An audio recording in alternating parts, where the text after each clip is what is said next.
नमस्कार, मैं हूं आलोक शुक्ला। न्यूज़ 18 नेटवर्क पर सबसे बड़ी बहस देखना शुरू कर चुके हैं आप। मुख्यमंत्री योगी आदित्यनाथ बिहार में रैली को संबोधित कर रहे थे। उन्होंने दरभंगा में साफ तौर पर विपक्ष पर और इंडी गठबंधन पर पूरा निशाना साधते हुए कहा कि पप्पू, टप्पू और अप्पू ये जो है बिहार में तमाम सारी चीज़ों को करने की कोशिश जरूर कर रहे हैं, लेकिन इनकी हार हो जाएगी, ये रामद्रोही हैं। और भी बहुत सारी बातें उन्होंने कही, लेकिन आज की बातचीत हम इसी पर करेंगे, क्योंकि उन्होंने साफ तौर पर कहा है मुख्यमंत्री योगी आदित्यनाथ ने, आरजेडी और कांग्रेस वाले हिंदू द्रोही हैं, रामद्रोही हैं। गांधी जी के 3 बंदरों के बारे में सुना होगा। आज इंडी गठबंधन के 3 बंदर आ गए, पप्पू, टप्पू और अप्पू। यह गठबंधन 3 बंदरों की जोड़ी है। यानी बिहार में साफ तौर पर उन्होंने कहा है कि ये जो इंडी गठबंधन है ये एक तरह से जो है 3 बंदरों की जोड़ी है जो बहुत कुछ कर नहीं पाएगी। आपको क्या लगता है? देखिए, ये किसी सख्त साहब नेता की भाषा हो सकती है, एक मुख्यमंत्री की भाषा नहीं हो सकती।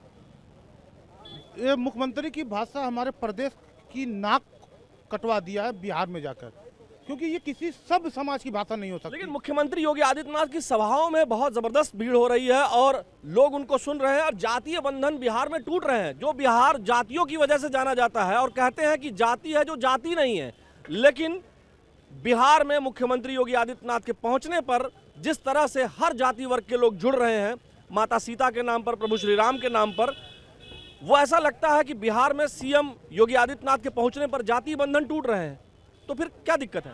नहीं, देखिए, बिहार में तो जाति बंधन नहीं टूट सकता। अगर जाति बंधन बिहार में टूट जाता तो हिंदू मुसलमान का योगी जी करा चुके होते। बहुत कोशिश हुई भारतीय जनता पार्टी की तरफ से बिहार में हिंदू मुसलमान कराने की, लेकिन वो नाकाम रहे। और योगी जी की जो भाषा है कि वो राम जदे हैं, कांग्रेस वाले, सपा वाले, और ये तो बीजेपी की सर्टिफिकेट लेने पर ही क्या राम के अवतार होंगे लोग? आपको क्या लगता है कि जो मुख्यमंत्री योगी आदित्यनाथ ने कहा है कि ये गांधी जी के 3 बंदर आपने सुने होंगे, लेकिन पप्पू, टप्पू और अप्पू ये जो 3 लोग हैं, यानी राहुल गांधी, अखिलेश यादव और तेजस्वी यादव को वो कह रहे हैं कि ये 3 बंदरों की जोड़ी है। क्या कहेंगे आप? बिल्कुल, महाराज जी ने, माननीय मुख्यमंत्री श्री योगी आदित्यनाथ जी ने सही कहा है।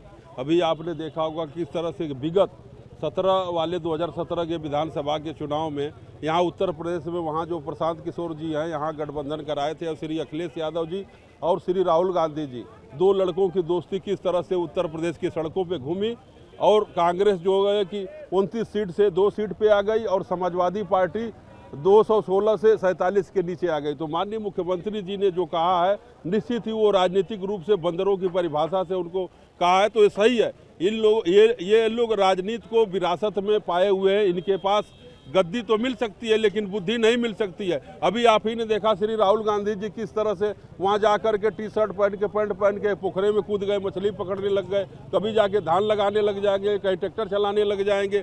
तो इस तरह से जो ये लोग राजनीतिक नाटक कर रहे हैं, राजनीति को ये लोग नॉन मैच्योर की तरह काम कर रहे हैं, मुद्दों से हट करके राजनीति करने जा रहे हैं। तो ये लोग जनता, देश की, उत्तर प्रदेश की जनता ने इन लोगों को नकार दिया। इसलिए माननीय मुख्यमंत्री जी की लोकप्रियता दिन प्रतिदिन, रात दिन बिहार में बढ़ती है। हर क्षेत्र के लोग कह रहे हैं कि इनका ये कहना है कि भाई जो उछल कूद करके राजनीति कर रहे हैं, जो मतलब स्थिरता नहीं है उनके बिहेवियर में, इस बात को लेकर के मुख्यमंत्री योगी आदित्यनाथ ने कहा है कि ये बंदरों जैसा व्यवहार है।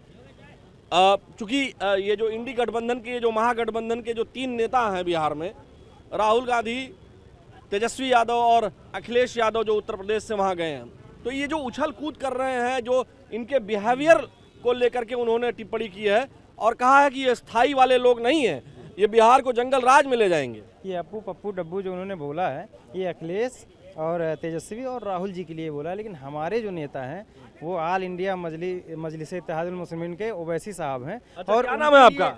अरे नाम ना पूछिए, उनके लिए नाम बता। मुसलमान हूँ। क्या नाम है? अरे नाम छोड़िए, मुसलमान हूँ। बता दीजिए ना महाराज। मेरा नाम जाहिद प्रधान है।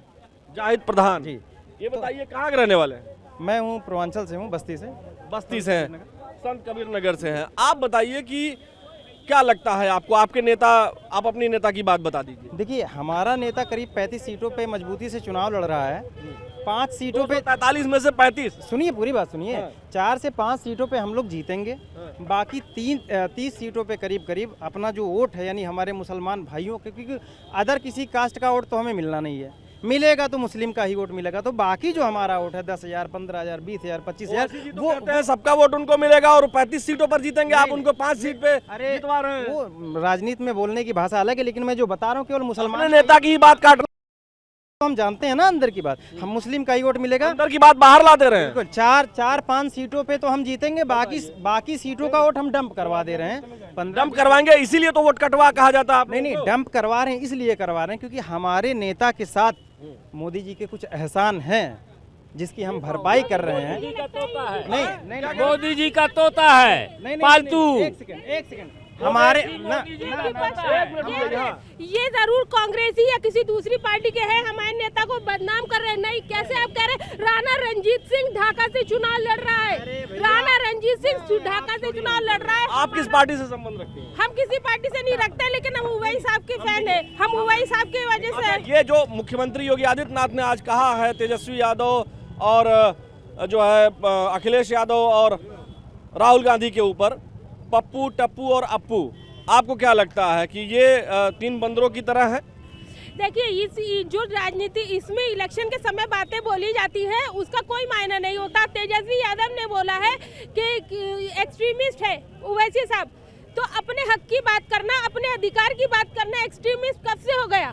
कब से हो गया? अब वो यही तो कहते हैं कि मुसलमानों ये भाई साहब तो जो है ओवैसी जी को 3 ये जो है ये किसी दूसरी पार्टी के हैं, इनका पता लगाइए। ये हमारे नेता को बदनाम करने निकले हैं, क्योंकि हमारे नेता पढ़े लिखे आदमी है और कोई गलती वो करते नहीं है, वो फंस नहीं पाते, तो ये लोग सोचते हैं किसी तरीके से बदनाम किया जाए। हमारा जो नेता यानी असद ओवैसी बहुत ही वफादार हैं मोदी। इसका वफादार है जो उनके साथ अच्छा करता है। एक सेकंड, जो उनके साथ भाई देखिए, डिबेट तो हम किसी और बात पे कर रहे हैं, लेकिन आप लोग ओवैसी पे लेके चले गए। मैं ओवैसी पे बात ही नहीं करना चाहता, मैं बिहार की जनता की बात करना चाहता हूँ। देखिए, बिहार के यूपी के मुख्यमंत्री वहाँ जाके बिहार में अपनी सभ्य भाषा का इस्तेमाल कर रहे हैं, जो उनको लगता है कि ये सभ्य भाषा है। यही उत्तर प्रदेश के मुख्यमंत्री विधानसभा में चुनाव में उनकी इतनी पॉपुलरिटी थी तो फुल बहुमत से आए, लेकिन लोकसभा में क्या हुआ?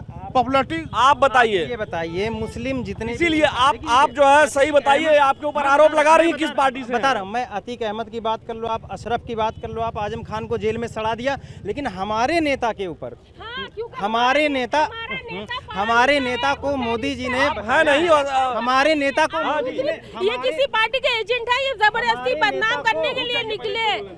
वो हमारा जो नेता है वो बैरिस्टर है, पढ़ा लिखा है, कोई गलती नहीं करता है। कैसे केस होगा? 5 बजे मान लीजिए मीटिंग का टाइम है, 15 मिनट पहले वो उतर जाते हैं स्टेज के ऊपर से। इतना कानून के लिए वो सम्मान। ये तो केवल 5 सीट जितवा रहे हैं 35 में। जब वो गलत काम करेगा नहीं तो कैसे फंसेगा भाई? बाकी सीटें हम बीजेपी को दे रहे हैं, इसलिए दे रहे हैं। देखिए, ये राय साहब 1 मिनट आपसे आपके पास आएंगे, बहुत ध्यान से आप सुन रहे हैं। मुख्यमंत्री ने कहा है कि जो है यूपी के मुख्यमंत्री ने वहाँ कहा है कि ये गांधी जी के जैसे 3 बंदरों का नाम आपने सुना होगा, लेकिन ये अप्पू, पप्पू और टप्पू, ये जो 3 नेता हैं 3 बंदरों की तरह हैं। ये एक तरह से कहा जाए कि ये राजनीतिक उछल कूद तो मचाते हैं, लेकिन स्थिरता नहीं है, राजनीतिक स्थायित्व नहीं है, स्टेबिलिटी नहीं है, जिसके कारण ये चुनाव हारने जा रहे हैं। आपको क्या लगता है? देखिए, बिल्कुल आपने सही बात कहा। आज सवाल भी आपकी लाजमी है और हम समझते हैं कि ये सवाल समय की पुकार भी है, सवाल होना चाहिए। हमको एक बात समझ में नहीं आई कि जोगी जी जब बोलते हैं 3 बंदरों को गांधी जी ने 3 बंदरों का हवाला दे करके पूरे विधा को मार्गदर्शन देने का प्रयास किया। वो 3 बंदर जो है, 3 बंदरों में ये था कि तीनों बंदर को मिलाकर की एकता का मार्गदर्शन किया, भारत की अखंडता का मार्गदर्शन किया, भारत का वैभव और संस्कृति का मार्गदर्शन किया। लेकिन संघीय ढांचा, मुख्यमंत्री शपथ लेता है तो कहता है कि मैं भारत के संघीय ढांचा का, गीता पर हाथ रख करके शपथ लेता हूं कि संघीय ढांचा के संचालन में मैं भेदभाव नहीं करूंगा। अब मुख्यमंत्री से सवाल है मेरा कि संघीय ढांचा का आपने समझ लिया है, पूरे उत्तर प्रदेश का एक एक आवाम का आपने शपथ लिया है, पूरे समुदाय का शपथ लिया है। आप कहना क्या चाह रहे हैं? हम ये चाह रहे हैं कि जो मुख्यमंत्री संघीय ढांचा पर हमला करता हो, भारत के संविधान पर हमला करता हो, देश की एकता पर हमला करता हो, देश की अखंडता पर हमला करता हो, उसे विधा का बात करना, उसे ज्ञान का बात करना, उसका ज्ञान का मार्गदर्शन करना, हम समझते हैं कि ये विधा विरोधी बात है। कहने का मेरा मतलब है, दो सवाल और आए थे, उसका जब एक मिनट रुक जाइए, आप अकेले नहीं, आप ये बताइए, सीएम ने जो कहा है कि मतलब स्टेबिलिटी नहीं है इन नेताओं में, एग्जाम्पल देते हुए उन्होंने साफ तौर पर एक तरह से कहा कि गांधी जी के 3 बंदरों का ये जो है इंडी के 3 बंदर हैं जिनके अंदर स्टेबिलिटी नहीं है एक तरह से। आपको क्या लगता है कि ये जो राहुल गांधी, अखिलेश यादव या तेजस्वी यादव, इनके अंदर स्टेबिलिटी नहीं है, पॉलिटिकल स्टेबिलिटी नहीं है? बिल्कुल इन लोगों के अंदर पॉलिटिकल मैच्योरिटी नहीं है। ये लोग राजनीति को, ये लोग संगठन को, ये लोग सत्ता को विरासत में पाए हुए लोग हैं। अगर तेजस्वी प्रसाद यादव जी, श्री लालू प्रसाद यादव जी के पुत्र नहीं होते तो उनको कोई नहीं जानता। आज श्री राहुल गांधी जी और राजीव गांधी जी के पुत्र नहीं होते, कोई नहीं। श्री अखिलेश यादव जी, स्वर्गीय मुलायम सिंह यादव जी के पुत्र कोई नहीं। श्री योगी आदित्यनाथ जी अपने मेहनत पे, संघर्ष से, संगठन से और अपनी लोकप्रियता से आगे बढ़े हुए। आज जो कह रहे हैं, आपको क्या लगता है बाबू जी, कुछ बोलेंगे? कुछ नहीं बोल, चलिए कोई बात नहीं। हाँ, आपको क्या लगता है? ये विरासत की बात कर रहे हैं। हाँ। हर बेटा अपने बाप ही से पहचाना जाता है, किसी दूसरे बाप से तो नहीं पहचाना जाता है। भाई उनके बाप नेता थे, आईएएस का बेटा आईएएस ही बनता है, कोशिश करता है, आईएएस का बेटा कोशिश करता है आईएएस ही मेहनत करके परीक्षा क्वालिफाई नहीं करता है वो। तो भाई बाप, अगर उनके बाप राजनेता थे तो उनमें ऐसा तो है नहीं गलती नहीं है। कि आईएएस का बेटा आईएएस बन जाता है, उसको आईएएस का बेटा है इसलिए आईएएस बन जाता है, ऐसा तो नहीं है ना? नहीं नहीं, वो तो परीक्षा क्वालिफाई करनी पड़ती है ना? जनता के यहाँ आप गलत हो गए, लेकिन नहीं, नेता का जनता बेटा दरबार में नेता, जा रहे हैं ना। एक मिनट, जनता दरबार में जा रहे हैं ना। नेता का बेटा नेता हो जाता है पॉलिटिकल लिगेसी के नाम पे, लेकिन कभी आईएएस का बेटा या किसी भी अधिकारी का बेटा वो डायरेक्ट अधिकारी नहीं बन पाता है, उसको परीक्षा क्वालिफाई करनी पड़ती है, अपनी योग्यता सिद्ध करनी पड़ती है। देखिए बिहार पे इंडिया आपका गठबंधन, एग्जांपल आज गड़बड़ हो गया। नहीं गड़बड़ नहीं है, नहीं होता है। देखिए बाप की लेगेसी तो हर बेटे को मिलती है। उधर देखिए। हाँ। और दूसरी चीज, इंडिया गठबंधन में एक नेता है वीआईपी के, मुकेश सहनी जी, हाँ। उनसे एक इंटरव्यू में पूछा गया आपकी पार्टी ने एक को मुसलमान को टिकट नहीं दिया, तो उन्होंने कहा कि हम मूली गाजर थोड़ी ना बांट रहे हैं, हम विधानसभा का टिकट बांट रहे हैं। तो उनका जो बीजेपी का मानसिकता वाले लोग इंडिया गठबंधन में है ना, वो सावधान हो जाए। जरूरी नहीं है कि 20% सभी दलों की यही होती है कि वो जिताऊ कैंडिडेट दे। नहीं, यही बात जाति समीकरण नहीं, ये कहा था कोई मूली गाजर नहीं है, ये विधानसभा का टिकट है, इतनी बात उन्होंने कहा था। यानी मुसलमान मूली गाजर हैं, बीजेपी भी समझती है, ये भी समझ रहे हैं, इंडिया गठबंधन के लोग भी समझ रहे हैं। तो दुखी हैं दोनों गठबंधन से? दुखी हैं, मुकेश सहनी के बयान से दुखी हैं कि ये भारतीय जनता पार्टी के इशारे पे कहीं इंडिया गठबंधन का नुकसान तो नहीं कर रहे हैं। आप कह रहे थे कि भाई हमारा नेता 30 सीटों पे वो डंप क्यों करो, मेरी बात कट गई थी। आपकी बात कट इसलिए गई कि ये बहन जी बोल रहा, सुनिए, इनका कहना था साफ तौर पर कि जो है आप दूसरी पार्टी से हैं। आप किस पार्टी से हमको हैं? ये बताओ, मैं AIM उसका समर्थक हूँ, ओवैसी का समर्थक हूँ, सपोर्टर हूँ, ऑल इंडिया मजलिस इत्तेहादुल मुस्लिमीन, मुसलमानों का एक जत्था। यानी जैसे योगी जी और मोदी जी कहते हैं सारे हिंदुओं एक हो जाओ, सारे 80% इधर आओ, वैसे हमारा नेता कहता है सारे मुसलमान एक हो जाओ। वो सारे धर्मों की इज्जत करते, सबको लेके चलते। राणा रंजीत सिंह का सबसे पहले टिकट ढाका विधानसभा से क्लियर किया। दलितों के लिए आवाज उठाते, वो एक के लिए आवाज नहीं उठाते। आप लोग नहीं, मेरी बात सुनिए। देखिए 30 सीटों पे अगर हम लोग चुनाव हार रहे हैं, 10 से 15-20 हजार आरजेडी का वोट या कांग्रेस पार्टी का वोट डंप कर रहे हैं, उसकी वजह ये है क्योंकि हमारे नेता यानी ओवैसी जी को ईडी से कौन बचाता है? ईडी की मार से बचाते हैं मोदी जी। सीबीआई की मार से कौन बचाता है? मोदी जी। वो गलत काम करते ही नहीं, उनके कोई भी। अरे भाई आप गलत बात कर रहे हैं, ये आप पहले बताइए असली बात। ओवैसी AIM के दोनों लोग समर्थक हैं। ओवैसी जी को जहन्नुम में भेजने से, सुनिए मेरी बात, ओवैसी जी को जहन्नुम में भेजने से कौन बचाता है? मोदी जी। और तो और निपटा दिए, आजम खान को सड़ा दिए, अतीक अहमद सबको भेज दिए, लेकिन हमारा नेता 56 इंच का ओवैसी के पास भी सीना है। देखिए दहाड़ता है, उसी संसद में गरजता है।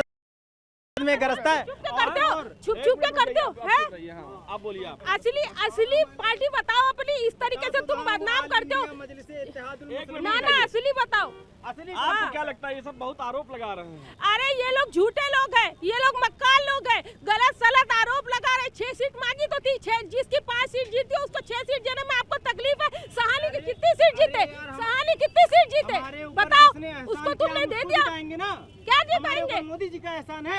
हमारे नेता के घर पे बुलडोजर नहीं चलता, हमारे नेता के स्कूल पे बुलडोजर नहीं चलता। 5 किलो राशन की देन है। हमारे नेता को सारी एजेंसियों से बचाते हैं अगर मोदी जी, तो हम मोदी जी का पीछे से सपोर्ट करेंगे। 1 मिनट रुक जाइए, ये 1 मिनट रुक जाइए बहन जी। आप अब हाँ शुक्ला जी, बात जो है डिबेट की जो हमने शुरुआत की थी, लेकिन बात कहीं और पहुंचती हुई जा रही है। आपसे हम ये जानना चाहते हैं कि मुख्यमंत्री योगी आदित्यनाथ जी ने कहा है कि आपने गांधी जी के 3 बंदरों को तो सुना ही होगा, पप्पू, टप्पू और अप्पू, यानी राहुल गांधी, अखिलेश यादव और तेजस्वी यादव। ये इंडी गठबंधन के 3 बंदर हैं, जिनके अंदर एक तरह से इसका सेंस ये निकलता है कि इनके अंदर पॉलिटिकल स्टेबिलिटी नहीं है, स्थायित्व तो नहीं है, और ये जो है मैच्योरिटी नहीं है, ये कहना चाह रहे हैं। आपको क्या लगता है कि ये जो तीनों नेता हैं इंडी गठबंधन के, जो बिहार में चुनाव हो रहा है, इनके अंदर कितनी मैच्योरिटी है? असल में है क्या कि मैच्योरिटी तो अखिलेश यादव में थी, और मतलब हाँ, और ठीक है, क्या मतलब है? तेजस्वी में भी थी, लेकिन ये जो अर्ध विकसित बालक इनके बीच में आ गया, तीसरा बंदर, ये कौन है? राहुल गांधी। अरे उसके सॉरी, इस तरह की भाषा का प्रयोग न करिए भाई, वो लीडर ऑफ अपोजिशन है। नहीं, वो ठीक है, अपोजिशन में कभी कभी ऐसे उछलने कूदने वाले बंदर चले जाते हैं, ठीक है। तो कहने का मतलब है ये इस तरह की भाषा नहीं, आप आराम से बोलिए। हाँ जी, ठीक। नहीं तो मतलब इनके जाने से असल में अभी उसका विकास हुआ नहीं है। तो अब देखो, 99 सीट लेके आया था, उछलता कूदता अपनी अम्मा के पास पहुंच गया, और 99 नंबर लाए हैं, तो हुआ क्या? अरे उसकी है आवे तो उनकी माँ ने कान उमेठा, अरे 543 में से, ये 572 में से इतने आए हैं बेटा, 100 में से नहीं आए हैं। 572 नहीं होता, 543 ही है। हाँ, 543 में से इतने नंबर लाए हैं, तो तू कब समझदार होगा बेटा? अब तो समझदार हो जाए। 3 बार तेरे नेतृत्व में हारी है, पहले 44 आई, 56 आई, अब 99 आ गई, तो काहे उछल लिया है? आपके पास बाबूजी इधर आइए, नहीं बोलेंगे? अच्छा, क्या लगता है आपको? नहीं, योगी जी ने जो कहा है, और योगी जी के जाने से जिस तरह जातीय बंधन बिहार में टूट रहा है, क्योंकि जातीय समीकरण पर अब कोई ध्यान नहीं देता, वो सर्वमान्य नेता हैं योगी आदित्यनाथ जी, और ऐसा प्रतीत हो रहा है कि जब वो जाते हैं तो भीड़ भी उसी तरह के सर्व समाज के लोग आते हैं। और तब दरभंगा में जब उन्होंने ये बातें कही, पटना में भी बातें कही, और 2 और जगहों पर उन्होंने, लगता है कि ये सीएम योगी आदित्यनाथ की बातों में दम है।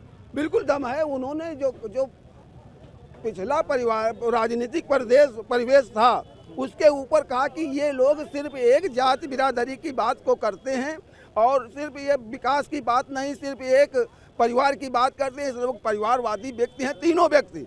आप चाहे राहुल गांधी को देख लीजिए कि उनके यहाँ भी यही है कि जो अगर प्रधानमंत्री की वो कांग्रेस सत्ता में आएगी तो उन्हीं परिवार का प्रधानमंत्री बनेगा। उत्तर प्रदेश में अगर समाजवादी पार्टी सत्ता में आएगी तो अखिलेश के, और अगर बिहार में राजद सत्ता में आएगी तो वो तेजस्वी यादव मुख्यमंत्री बनेंगे। ये तीनों लोग सिर्फ देश की जनता को लूटने का काम कर रहे हैं और लूटना चाहते हैं, जिसके कारण देश की ऐसी व्यवस्था हुई है। उसके ऊपर उन्होंने कहा कि इन लोगों के जंगल राज से मुक्ति पाने का अच्छा समय है, और आप इसलिए हमारी भारतीय जनता पार्टी कहना है सबका साथ, सबका विश्वास, सबका विकास। और भारतीय जनता पार्टी कोई भी योजना, देखिए झूठ बोल रहे हैं। इन्होंने कहा भारतीय जनता पार्टी का नारा है सबका साथ, सबका विकास। आपका नाम क्या है? मैं भूल जाता हूँ। मुझे योगी जी कठमुल्ला कहते हैं। कब बोले हैं ये बात? विधानसभा में बोले। नहीं। अरे विदोड़ी जी पार्लियामेंट में बोले। आपका नाम क्या है? मेरा नाम तो आदिल सिद्दीकी है, लेकिन हमारा मुख्यमंत्री हमको कठमुल्ला कहता है। बात बताएं। देखिए, ये कह रहे थे सबका साथ, सबका विकास, लेकिन आगे की बात भूल गए। योगी जी, मोदी जी ने कहा था एक कम्युनिटी का विनाश, वो तो बताना भूल जाते हैं। किस कम्युनिटी का? कभी नहीं कहा। हमारे जैसे लोगों का। प्रधानमंत्री का जो नारा था सबका साथ, सबका विकास, सबका विश्वास, और मुसलमानों का विनाश ये हिडन कब कहा? ये हिडन था, ये हम देख रहे हैं, उनके कार्यशैली से देख रहे हैं। अच्छा, ये आप देख रहे हैं? हाँ, उनके कार्यशैली से देख रहे हैं। उन्होंने तो ये कहा कि एक हाथ में कुरान लो और एक हाथ में लैपटॉप लो, पढ़ो लिखो आगे बढ़ो, लेकिन होता क्या है? और पैर में ये बोल रहे हैं, मोदी जी कहे थे एक हाथ में कुरान लो, एक हाथ में लैपटॉप लो और पैर में गोली लो। योगी जी की पुलिस की पैर ही में क्यों गोली लग रही है, सीने में क्यों नहीं गोली लग रही है? हमारे 70 और हाथों में ईंटा पत्थर, मतलब हम दो, हमारे 70 और हाथों में ईंटा पत्थर फेंकोगे तो पिछवाड़ा। लल्लन सिंह पत्थर कौन मारा था? लल्लन सिंह पे बिहार में पत्थर कौन मारा था? कौन मारा था? एक मिनट रुक जाइए। हाँ। अभी जो लल्लन सिंह पे जो आरोप लगाए, लल्लन सिंह हमारे ऊपर पत्थर मारा गया, तो उसमें कौन मारा था? कौन मारा था? अरे जिनका मर्डर लल्लन सिंह जी ने किया है, जिन्होंने लल्लन सिंह इस पर हम नहीं जाएंगे, इस पर अभी जांच चल रही, जो जिसका होगा पुलिस और कानून का काम है। आपको क्या लगता है, आप युवा हैं, मुख्यमंत्री ने 4 जगह उनको भाषण देना है, आज लगभग 3 से 4 सभाएं उनकी आज हैं, 4 सभा है, सारण, मुजफ्फरपुर, पटना और दरभंगा। सबसे पहले दरभंगा में उन्होंने भाषण दिया। आपको क्या लगता है, दरभंगा में जो उन्होंने कहा कि इंडी गठबंधन के 3 बंदर हैं, अप्पू, पप्पू और टप्पू, क्या कहेंगे आप?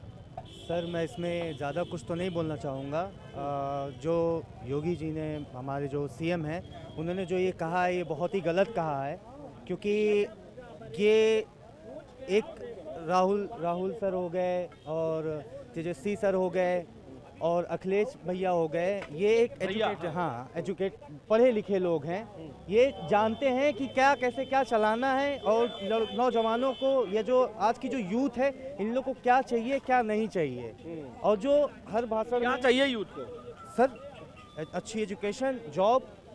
आज मैं कई इंटरव्यू के लिए जाता हूँ, मुस्लिम वजह से मुझे जॉब नहीं मिलती है। अच्छा, आप मुस्लिम हैं? हाँ मैं मुस्लिम हूँ। क्यों मुस्लिम की वजह से जॉब नहीं मिलती है कि योग्यता की वजह से जॉब नहीं? मुस्लिम की वजह से जॉब नहीं मिलती है। क्या योग्यता है आपकी? सर मैं तो ग्रेजुएट हूँ अमिटी यूनिवर्सिटी से, बीबीए हैं। कहाँ आपने ट्राई किया जो आपको नौकरी नहीं मिली? सर मैंने मुंबई में भी ट्राई किया है, मैंने नोएडा में भी ट्राई किया, मैं लखनऊ में भी ट्राई कर रहा हूँ। आप स्किल्ड हैं हाँ, और आपको नौकरी नहीं मिली? दुबई जाने की नौबत आ गई है, मैं दुबई जा रहा हूँ। नहीं, ये हाँ जी, मैं इनका दोस्त हूँ। जैसे मुझसे भी कभी कभी कहीं कंपनियों में मैं जाता हूँ, मैं अपना डिजिटल मार्केटिंग का वर्क करता हूँ, मुझसे भी कभी कोई कहता है कि हाँ मुझे ये फला लड़का चाहिए, कोई जॉब में हो तो बता दो, तो उसमें पहले रिक्वायरमेंट रख दी जाती है कि नहीं मुस्लिम नहीं होना चाहिए, मुस्लिम लड़की नहीं होनी चाहिए, जबकि मैं हिंदू फैमिली से आता हूँ। मेरे सामने ये खुद ये क्वेश्चन उठाया गया है कि मुस्लिम एक कंपनी में हम लोग जॉब कर रहे थे, उसमें जब इन्होंने जॉब ज्वाइन की, पीछे इनके खिलाफ बुराइयाँ होती थी कि ये मुस्लिम है। तो ये चीज़ें हमने भी एज ए हिंदू फैमिली भी ये चीज़ें नोटिस की हैं। और ये चीज़ें आपको क्या लगता है, ऐसा है? मुस्लिमों के साथ थोड़ा बहुत तो होता है, लेकिन आपके साथ हुआ कभी ऐसा? नहीं, ऐसा नहीं हुआ। कंफर्म बताइए, डरिए मत, सब बोल ही रहे हैं हम तो, जो भी बोल रहा है नहीं हुआ है, नहीं हमारे साथ ऐसा नहीं हुआ है। थोड़ा बहुत कभी हो जाता है, जो न्यूज़ में सुनते हैं जोमेटो वगैरह के लड़कों के साथ में, ऐसा नहीं हुआ। मैं आपको बिहार चुनाव के बारे में बताना चाह रही हूँ। योगी जी यहाँ से गए हैं स्टार प्रचारक बनके, लेकिन असली स्टार प्रचारक कौन है आप लोग अभी जान नहीं पाए, वो मैं आपको बता रही हूँ। जो बिहार चुनाव में ये ट्रेन भर के गई है ना, थोड़े दिन पहले आपने देखा होगा, कद्दू की तरह भर के गुजरात से, अहमदाबाद से जा रही थी बिहार ट्रेन, लोग मजदूर जा रहे थे। असली स्टार प्रचारक वो है। ये जो इलेक्शन है, ये छठ पूजा और दिवाली के पास में रखा गया, इस प्लानिंग से कि वो लोग आएंगे और वोट देकर जाएंगे, लेकिन असली स्टार प्रचारक वही है। वो ये गुजराती लोग जो हैं और बाकी जो यूपी से स्टार प्रचारक गए, इनको वापस भेजकर जाएंगे। इतने सालों से किसकी सरकार है? सुशासन बाबू की सरकार है। क्यों नहीं उन मजदूरों के लिए रोजगार के अवसर, नौकरी के अवसर ढूंढे गए? क्यों नहीं ढूंढे गए? क्यों नहीं, मतलब देखिए लोकतंत्र में जनता जनार्दन होती है। 20 साल से बिहार के अंदर श्री नीतीश कुमार जी को बिहार की जनता जन आशीर्वाद दे रही है, जनादेश दे रही है। माननीय मुख्यमंत्री जी नीतीश कुमार जी ने बिहार को, चाहे विकास के मामले हो, चाहे बिजली हो, स्वास्थ्य हो, शिक्षा हो, सड़क हो, पानी हो, चाहे वो रोजगार हो, चाहे शराबबंदी हो, बिहार में ऐतिहासिक काम किया है और बिहार की जनता लगातार उनको जिताते आ रही है। जयप्रकाश नारायण के बाद अगर कोई बिहार का नेतृत्व कर रहा है तो ईमानदार मुख्यमंत्री नीतीश कुमार जी कर रहे हैं। आज तेजस्वी, आपको क्या लगता है, जो ये कह रहे हैं भाई साहब वो सही है कि कितना इत्तेफाक रखते हैं, और योगी जी की बात जो है कितनी अच्छी है कितनी खराब है, आप बताएं। देखिए योगी जी की बात योगी जी अपने आप में परिपूर्ण व्यक्ति हैं। नहीं, उनकी सभाओं में भीड़ हो रही है और जातीय समीकरण वाकई में वहाँ कोई जाति बंधन नहीं है, वहाँ हर जाति के लोग आ रहे हैं। और जब वो कहते हैं कि माता सीता के लिए सम्मान की बात करते हैं, मंदिर बनने की बात हो रही है या बनना शुरू हो रहा है, तो उससे लोग कनेक्ट होते हैं। इनके पास 7 साल से केवल मंदिरें तो बना रहे हैं, केवल हिंदुत्व को टूरिज्म भी तो बढ़ रहा है मंदिर से। बिल्कुल, कितना टूरिज्म बढ़ा। 1 मिनट बता रहे हैं आपको, आगरा के ताजमहल से ज्यादा लोग काशी विश्वनाथ मंदिर गए हैं। बिल्कुल, उससे रोजगार बढ़ा है। बिल्कुल। देखिए, जो मैं डेटा बता रहा हूँ, जो पर्यटन विभाग का डेटा है, उसमें साफ तौर पर दिखा है उत्तर प्रदेश पर्यटन का कि उत्तर प्रदेश में काशी विश्वनाथ मंदिर, भगवान श्री राम की जन्मभूमि का मंदिर, यहाँ पर या फिर मथुरा का मंदिर, जिसमें काशी विश्वनाथ के मंदिर पर जाने वालों की संख्या जो कॉरिडोर बनने के बाद वो 8 गुनी से भी लगभग अधिक है। बिल्कुल सही बात है। टूरिज्म बढ़ाना, रोजगार बढ़ाना। बिल्कुल, रोजगार तो बढ़ ही गया। रोजगार तो पकौड़ा तालने, जो पकौड़ा तालने को रोजगार मानता है, जो नहीं है। बिल्कुल रोजगार है ना, तो अमित शाह का लड़का क्यों नहीं पकौड़ा ताल रहा है? क्या कारण है कि अमित शाह का लड़का? हाँ, तो राहुल गांधी क्यों नहीं पकौड़ियाँ बना रहे हैं? ठीक है, इटली जाके पकौड़े बेचे, काहे सत्ता में है। सोनिया गांधी ने जब राजीव गांधी की हत्या हुई थी तो ये कहा था, मैं कसम खाती हूँ कि मैं आजीवन राजनीति में नहीं आऊंगी, लेकिन बेशर्म लोग राजनीति में आ गए, सत्ता की लोलुपता। आप बताइए, बहुत देर से आप सुन रहे हैं, आप क्या कहेंगे? अब मैं क्या बताऊं, बड़ा तो अफसोस है। किस बात का? अब राहुल गांधी बेचारे चूँकि धनाढ्य उसमें पैदा हो गए, उसकी जलन इनको खा जा रही है और कुछ नहीं है। चूँकि ये भिखारी देश, ये भिखारी लोग पैदा हो गए हैं, इनको उनकी तुलना में इनको इतनी, इसको भिखारी कह रहे हैं? जिसको राहुल गांधी आप लोग बता रहे हैं कि उस देश में पैदा हो गए, उनको राजनीति नहीं करनी चाहिए, तो उनका जन्म राजा के यहाँ अगर कोई लड़का राजा तो बनेगा। तो ये राजतंत्र है कि लोकतंत्र है देश में? यहाँ कोई तंत्र नहीं है। अच्छा बाबू, यहाँ कोई तंत्र नहीं। आप बताइए। अच्छा बाबू जी, बताइए, मोदी जी पहले कह रहा था नहीं बोलेंगे, फिर उसके बाद बिस्कुट खा के आगे। नहीं, मोदी इधर आओ। मोदी जी 10,000 रुपये जनता को दे रहे हैं। किसको दे दें? जनता के बिहार में दे रहे हैं सबको। जनता को दिए हैं कि महिलाओं को दिए हैं? वो रोजगार के लिए दिए हैं। 10,000 रोजगार में हो जाएगा, 10,000 में रोजगार हो जाएगा। आप बताइए भाई साहब, आपको क्या लगता है, योगी जी ने जो कहा उसको कैसे देखते हैं? अप्पू पप्पू टप्पू निंदनीय है, ऐसा नहीं कहना चाहिए। देखिए, तरह तरह की बातें हैं और तरह तरह की चीजें हो रही हैं। आपसे फाइनल कमेंट लेंगे। आप बताएं कि राहुल गांधी जी तेजस्वी यादव और अखिलेश यादव के लिए जिस तरह की बात कही है, आपको क्या लगता है, पॉलिटिकल स्टेबिलिटी कितनी है? बिल्कुल, माननीय मुख्यमंत्री ने सही किया है। ये लोग राजनीतिक अपरिपक्व है, मैच्योरिटी इनके अंदर नहीं है।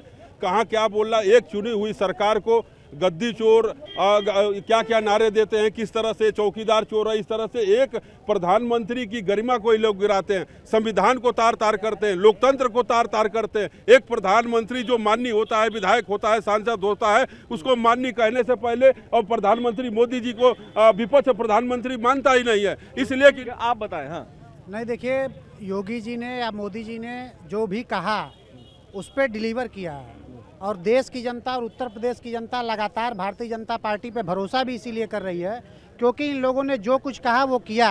चाहे राम मंदिर की बात हो, 370 की बात हो, या आज उत्तर प्रदेश में जिस प्रकार से विकास हो रहा है, चाहे आप एक्सप्रेसवे की बात कर लीजिए, मेडिकल कॉलेज की बात कर लीजिए। और विपक्ष क्या कर रहा है, हमेशा सिर्फ और सिर्फ प्रोपेगेंडा राजनीति, झूठे आरोप लगाना, देश की संवैधानिक संस्थाओं को बदनाम करना। इसलिए आज जो कुछ भी योगी आदित्यनाथ जी कहा है उन्होंने बिल्कुल ठीक कहा है। देखिए, उत्तर प्रदेश के लखनऊ में हम हैं, राजधानी है उत्तर प्रदेश की, और मुख्यमंत्री योगी आदित्यनाथ ने आज दरभंगा, मुजफ्फरपुर, सारण और पटना में जो रैलियां की, उसमें एक तरह से उन्होंने स्पष्ट संदेश दे दिया है कि इंडिया गठबंधन, जिसको मुख्यमंत्री योगी आदित्यनाथ इंडी गठबंधन कह रहे हैं और विपक्ष के लोग अपने आप को इंडिया गठबंधन कहते हैं, इनको जो है अपरिपक्व बताया एक तरह से।